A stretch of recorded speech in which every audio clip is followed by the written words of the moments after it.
हाँ, तो कुछ इस तरह से है कि नाम जप के लिए, प्रभु से प्रीति के लिए हमको आदत डालनी पड़ती है। जब तक हम एक रूटीन नहीं बनाएंगे, शरीर हमारा एक मंदिर है जिसमें कि प्रभु का निवास है।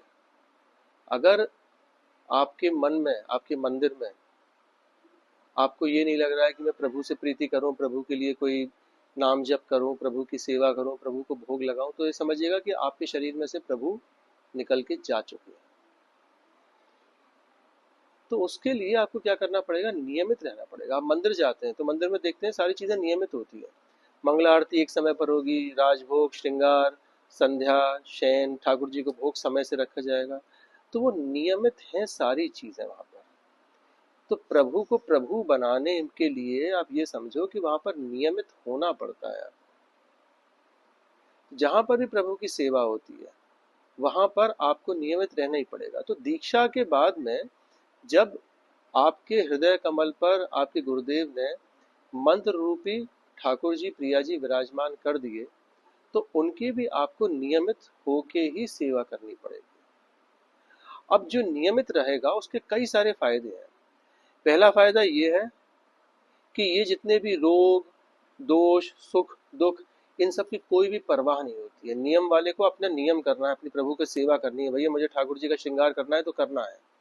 वो कैसे करेगा?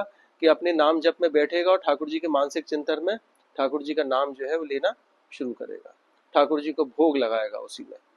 तो ये चिंतन है, उस चिंतन की मदद से आपने अपने हृदय पटल पर प्रभु की सेवा जो विराजमान हुई थी उसकी सेवा करनी आपने शुरू करी। वो कैसे? नियमित। अब आप नियमित आप इस तरह से रहते हैं ना, तो निश्चित ये भी है कि आपको किसी तरह के रोग भी नहीं हो सकते। रोग कहां पर आया? जहां पर गंदगी हुई शरीर पर। कहीं पर भी आप देखेंगे रोग आते कहां पर हैं, कहां से जनित होते हैं? जहां पर गंदगी होती है ना। तो शरीर में भी ये सारे रोग, भले ही ज्यादा सोचने का हो, भले ही आपका मन उचटने का हो कि मैं कुछ काम करने जा रहा हूँ, मेरा मन जो है वो इधर उधर हो गया, ठाकुर जी का नाम जप करने के लिए जा रहा हूँ, मुझे मोबाइल आया, मोबाइल याद में आ गया। तो प्रायोरिटी हम जब प्रभु की बना रहे हैं तो उसको बनाने के लिए आपको ठाकुर जी की नियमित मानसिक सेवा करनी है, नाम जप करना है, जिससे कि आपका शरीर रूपी मंदिर पुष्ट होगा। और ये एक दिन का खेल नहीं है, ये खेल जो है कई कई दिनों का है। आप सोचें कि एक दिन आपने नाम जप कर लिया, 4 दिन कर लिया, 5 दिन कर लिया, हफ्ता भर कर लिया, आप पक्के हो गए? नहीं भैया, ऐसे नहीं हो पाएगा। आपको तो नित्य प्रति, जिस तरह से हम भोजन कर रहे हैं, जिस तरह से हम सो रहे हैं, ये सारी हमारी आवश्यकताएं है ना शरीर की, ऐसे ही प्रभु का चिंतन, प्रभु का नाम, प्रभु के लिए समर्पण, इसको भी आपको क्या करना है? नियमित रूप से करना। और एक दिन नहीं, बताने कितने कितने दिन तक आपको नियमित करना है, हमेशा करते रहना है।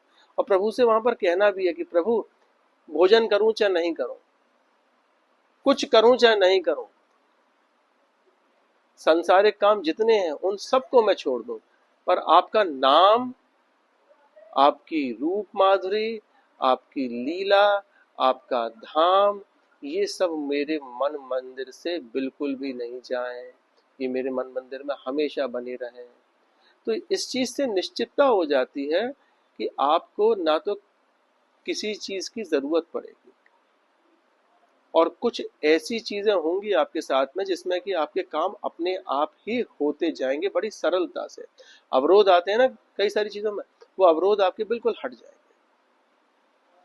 तो इसलिए नाम जप, प्रभु का स्मरण, प्रभु की जो सेवा जो है, मानसिक सेवा, इन सब को आपको हर स्थिति में करना है। भले शरीर साथ दे चाहे नहीं दे, आपको करना है।